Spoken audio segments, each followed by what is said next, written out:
Hi, I'm Jim Doti, and welcome to Dialogue.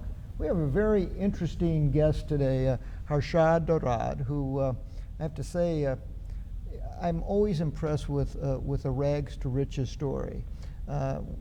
This is a guy who grew up in India, was delivering milk to 30 families, riding his bicycle 15 miles a day to do this, to earn money for his income because he lost his dad when he was 5 years old. Oh my gosh. And came to this country and became one of the most successful entrepreneurs and franchise owners in the country.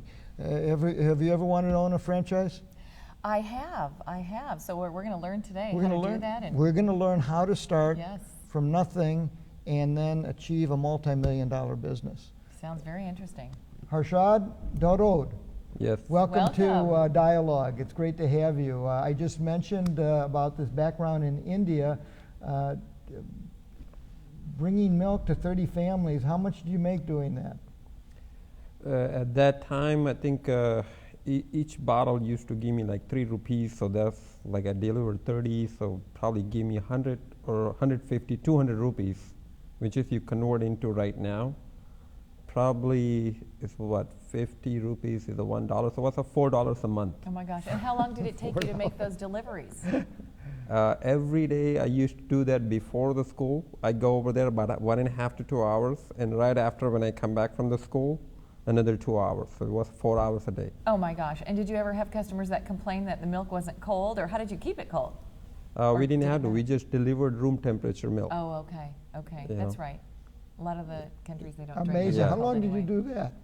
I pretty much did that moving forward from like 5 years to until I became, over here for about, I'll say about 13 years. Now, I would imagine that $4 a month doesn't sound like a whole lot of money, but I imagine to your family, without a father, it was significant. Oh yeah, it was. Helped it the was, family get by. We kind of lived on that, It was me and my other 3 brother and mom. We all did the same thing, And what brought you then to the United States?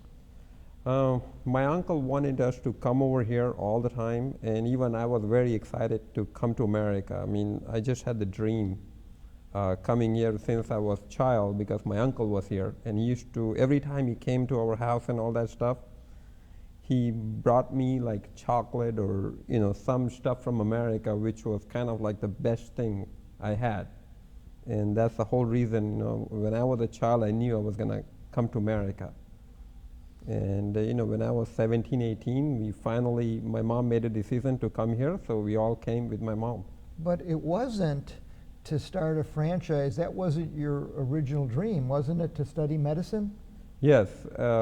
In India, I was working hard and all that stuff, but same time, I used to be pretty much very, very much like a top student in my class. Every single grade from first grade to, I studied there until 12th grade, I used to be number 1 student. That's how they graded over there. In spite of the fact that you were working at least 4 hours a day delivering milk. Yes, yes. Yeah. Gosh. So then you wanted to study medicine here, and I think it's interesting that you changed to think about doing something else for your life and your career. As a president of a university, this week we will be welcoming new students to Chapman University who all have in their minds pursuing a particular major. One of the things I'm going to say is have an open mind, explore and find something that you're passionate about. Mm-hmm. And you found your passion in franchises. Right. How yes. did that happen? I think it's like, when we came over here, pretty much for about 3 weeks, me and my brother walked on Sepulveda Boulevard in Culver City. So that's where we started.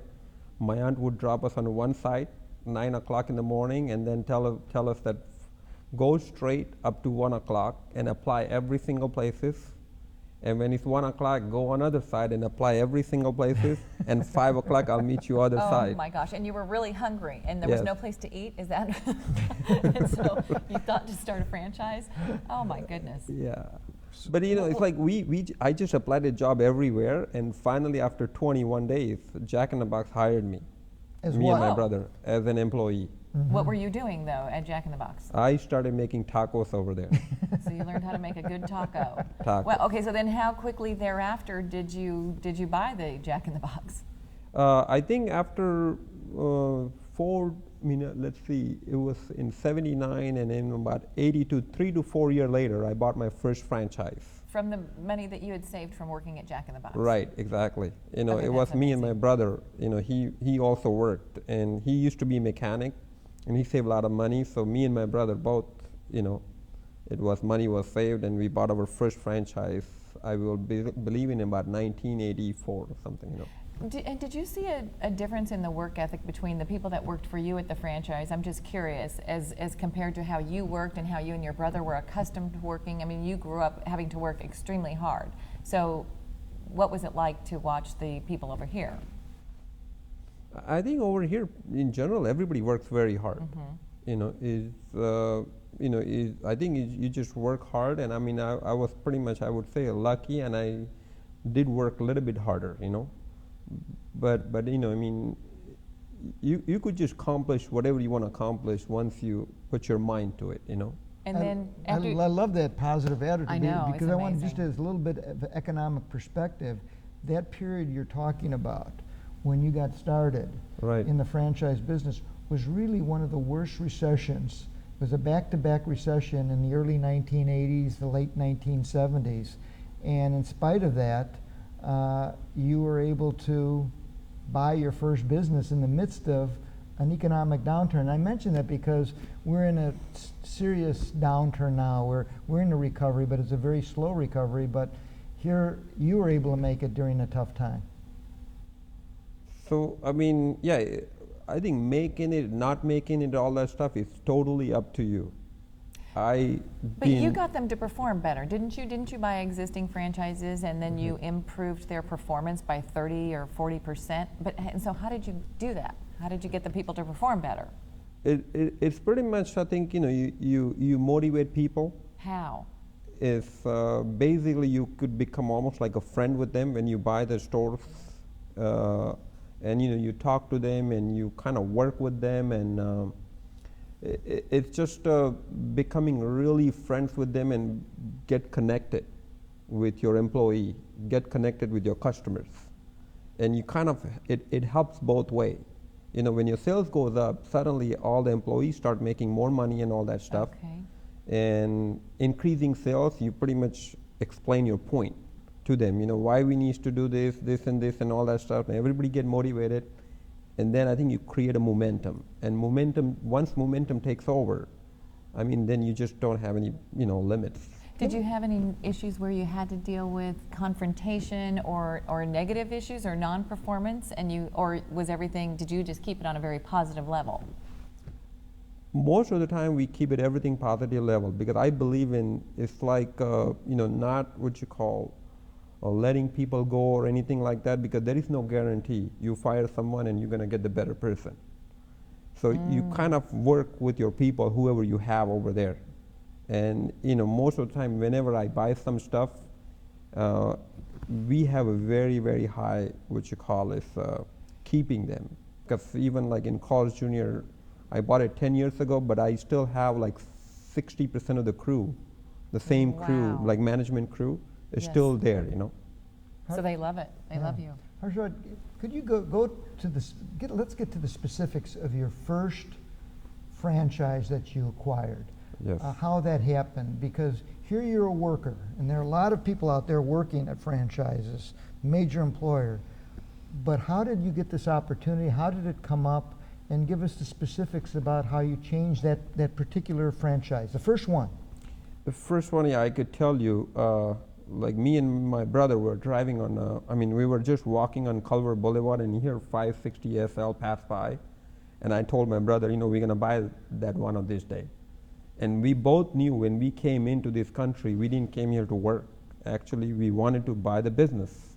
And I didn't have no money, nothing in my pocket.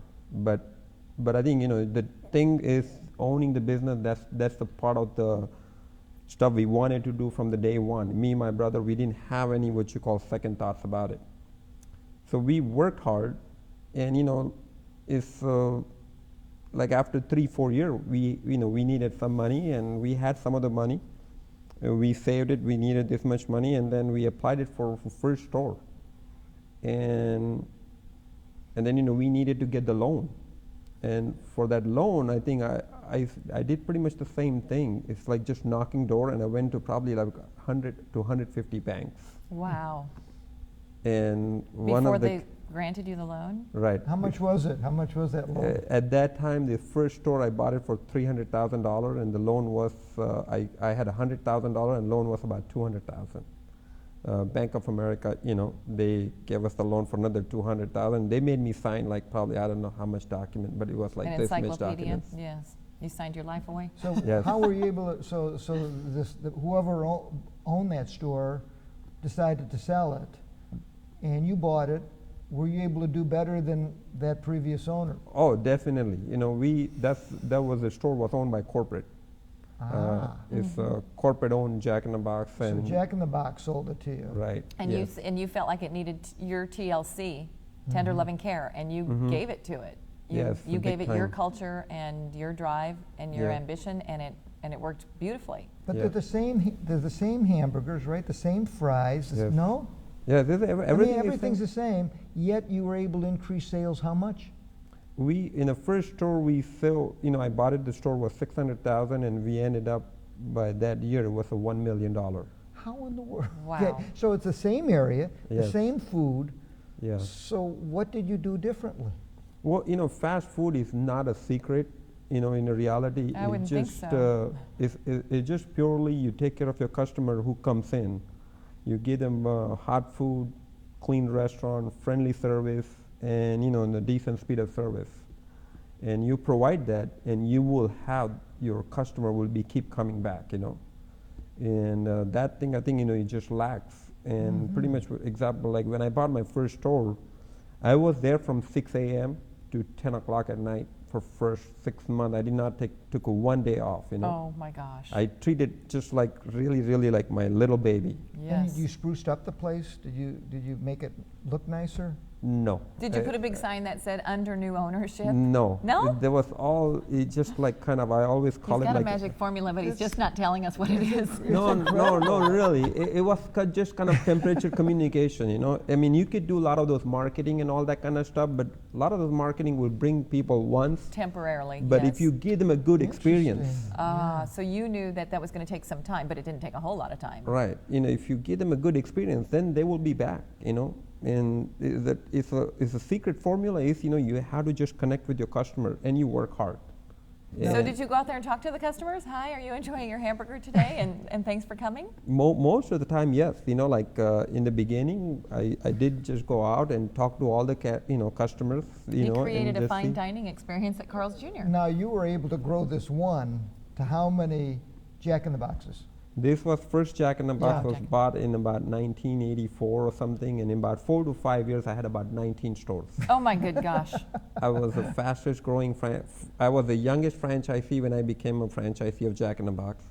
Then I was the fastest growing franchisee also. In about 4 to 5 years, I had 19 stores. Okay, so how do 19 you stores in 5 years. spread Amazing. that magic formula? So this, because you can't be at all of these stores, so No. you've taught your management people how to have the magic formula Right. so that they can do it when you're not there. Yeah, it's pretty much one store what you do, and then like you build with your team, and then you just what you call create that culture within this team, and you take manager from here and put him in another store, and So the bathrooms are always clean and there's always toilet paper in the bathrooms, I presume. all the time. Yes.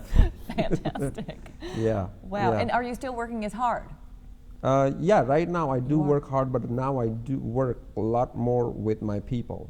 Okay. Most of them, like I have like a lot of young kids and whoever managing the place, my director, my district managers. I have a lot of what you call associate at the office. It's pretty much I work with them every single day. My phone is 24/7. They can call me anytime, and it's like they can get a hold of me, anytime if they have any question or stuff like that. I keep myself available. It's the same thing what I used to do, in 1984, 85, but now it's a different level. I just try to help them But what led to you had the 19 and then you grew and grew, but then you eventually decided to sell Right. your entire Jack in the Box empire, if you will. What Right. led to that? And how many did you have at that time when you sold? Yeah, I think we bought this Jack in the Box. I had all 19 stores, and then I wanted to even grow more. And I think somehow Jack in the Box told me that I was too big, and they would not sell me any more store. So at that time we said fine. Then I went out and bought some Papa John's, and in Jack in the Box I couldn't grow anymore. I see. So Who did you sell them to then? I sold it back to corporate Back to corporate? in 1999. 1999, Right. and then that started a whole new Right. era for you in terms of you stayed in the franchise business, but you got into Papa John's, you got into Carl's Jr. Right. and Denny's. Right. And different is the franchise business different for each of those individual franchises, or is it still the same formula of success? It's still the same formula, and the day I sold Jack in the Box, I couldn't be happier. I bought all these Carl's Jr. in LA County, and I tell you, that was the best decision I ever made. Really? It just really took me to the completely different level. Now I had like this about, when we bought this store, they did about $60-some million. And now with the same Carl's Jr., we last year we did it like $100 million. And we improved those Carl's Jr. I believe it or not, it was in about 90 to 120 days, all the store sales were up about 12 to 15%. Oh my gosh. And that was like all 65 stores, Do you know what happened to those Jack in the Boxes, how they're doing comparatively speaking since you sold them off? Did they stay at the level they were? Or? They went down. They did. Wow. So that keeping your bathrooms clean, Yes, keeping toilet paper, no- that's important. I'm joking, because evidently Right. it's a lot more than that. It's that culture that you're Fascinating. able to bring to a store that Yes. makes such a difference in terms of repeat customers. Yeah. And I'm fascinated by, there's a lot of people that are very conscientious of health, and eating healthy, but Right. that doesn't conflict with the fast food. I mean, people are still wanting fast food and it doesn't harm your sales at all. Well, I myself eat healthy all the time. Yes. As you can see, I am, I'm not overweight or anything like that, and I Right. eat at Carl's all the time. Most of the time, whenever I'm in the field and all that stuff, I would eat my breakfast there, my lunch there, and my dinner there. And matter of fact, I miss Carl's so much that in Newport Beach there is 2-3 Carl's. I go over there, Really? at least Okay. twice a week. Oh. That's incredible. Now, in doing this, after you sold your Jack in the Boxes, you started a new corporation, Friendly Franchise corporation. Franchise Corporation. Yes. What's the point of that? How does that corporation interact with all of the franchises that you own? Basically, a Friendly Franchise Corporation is just to manages all this, the brand we have. So the corporation does not own the franchises? No, it just provides some management services. I you know, see. and just administrative services and all that kind of stuff. And it kind of like we say, all these managers and district managers we have, we treat them as our customer, and we take care of them. FFC pretty much take care of them is almost as the same as the customers, So they could take all these managers, they could take care of the customers. Let me ask you this. This is because I've noticed it seems like lately, especially in the hamburger portion of the food business, that In-N-Out Burger and now making major waves on the West Coast is Five Guys. Right. And these are new franchises, or Five Guys is relatively new. Have you ever thought about starting your own franchise instead of just taking those that some other big corporation started? No, I think my expertise is pretty much is in improving operation. If you start your own, that's like you have to create. Yeah. And thing is over here is that's I think probably a little bit challenge. And creating my own, it would be a challenge. But I think I could do the same thing, buy the existing store and improve them. So how much more are you wanting to expand? now? Or are you at a point where you're happy where you are? No, we are on expansion mode right now. It was the point I didn't want to do too much, but last 3-4 years, I came back and I just wanted to now, I want to be probably the #1 franchisee in the country, And you're also already you're in the franchisee. top 30 in the whole nation, right? Yes, I am in about top 30 right now. And your yes. current sale revenues are in excess of $100 million. Do you have a goal, like 5-year, 10-year goal, what your revenues will be? Right now, I think our revenue is about 150 million, and in about 5 years, I expect to be at least minimum to be $500 million. My Now, goodness, do you have the wow. rest of your family working in it as well, working in your businesses? No, Just not you and your brother? Not immediate. My brother, he has his own franchise, Oh, which okay. we're not part together or anything. But yeah, he does his stuff in Dallas. But like over here, all the stuff we're talking about, I own just myself, and I really don't have any family. And how about the other, your competitors or the other franchisees? Do they try to learn from your secret formula, or do they come to you and say, hey, help us, we need to improve our numbers, and are you willing to do that? How does that work? Yeah, I mean, time to time, a lot of people call me from Jack in the Box and Burger Kings, and I would just tell them what they need to do. You would? Yes. But they forget that when you I don't know if you still do, but I recall reading that when you first started, you were working from 6 a.m. 6 to 10 o'clock Right. every day. So it Yes. takes a lot of work. In that time, I've noticed that for entrepreneurs especially, that along the way they make mistakes, but they really learn from those mistakes. Are there any mistakes that you recall along your path to success? I think mistake was probably before that. I bought it like a round table pizza a long time ago, and before even Jack in the Box, where that business was failed, and that was bought in a partnership. Me and my partner. I still used to work at Jack in the Box, and my partner ran it. But the thing is, out of that, I think probably lost about 30,000-40,000. But I would not call it was a loss. I think I just got a really MBA degree out of it. That's what I'm That's saying. great, You yes. learn from your mistakes. Yes. big What did you time. learn? What was the lesson? It's pretty much, I think, you have to be hands-on. I was not involved in the business. Oh. So it was, the customer and employee, you have to be connected, because that's the business. I think is somehow you are connected. You can't just leave. You can't be on the beach and, think that this is going to run, Right. Well, do you allow yourself time to take vacations with your family and be away from the business now, or do you not leave it? No, I do take a vacations, Okay, I do great. take a vacation every 2-3 months, because I need to be kind of Regenerate, yes. regenerate and all And that I'm stuff. sure during those Fantastic. vacations you're thinking about, what do you have to do next to improve your Yeah. business? Have you gone back and opened up a franchise in Mumbai? No. When I think I would talk to Carl's Jr., if they're ready, I would go ahead and Do that, yeah. probably try that. Yes. I love the fact, and I really think one of the secrets to your success, I'm not even sure you're aware of it, is this focus that you have. When I asked the question about starting your own franchise from scratch, you said your niche is in improving a business, Existing. that part of it, and I think oftentimes in entrepreneurial success you really do need to focus, especially on your strengths, and then follow that through in a business. We only have a few seconds left. Any suggestion you would give to those budding entrepreneurs out there?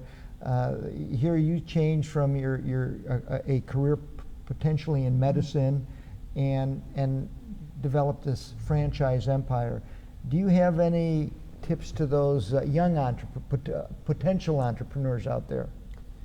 Yeah, entrepreneur, if anyone can be entrepreneur, it just takes that you want to be entrepreneur, and then I guess you go after the goal, whatever it takes.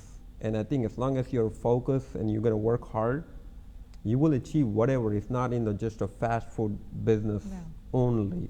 You just need willingness and whatever it takes, I love And stories like this. I love They're stories so- like that. Well, Thank your you so next much. marathon, Christina, and Yes, mine, we'll wear these. We'll proudly wear Carl's Jr. our hat. Carl's Jr. Absolutely. Yeah. Put these on. Thanks for being on the show. Thanks, You're Harshad, welcome. and congratulations on your great success.